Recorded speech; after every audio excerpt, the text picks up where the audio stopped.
pomeriggio a tutti amici di Sportisili, qui dal Pala Don Bosco di Palermo, dove si sfideranno oggi 3M Calcio 5 e Città di Canicattì.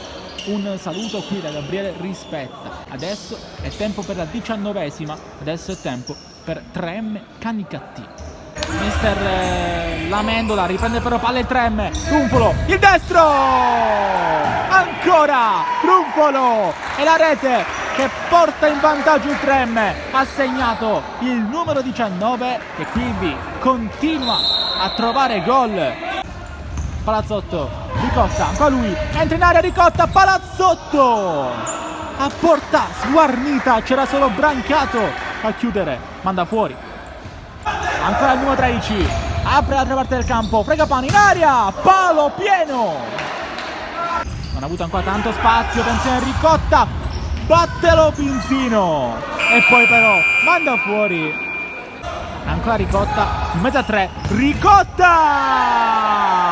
Si inventa il gol in mezzo ad una schiera di maglie biancorosse. Che rete del 27, 2-0.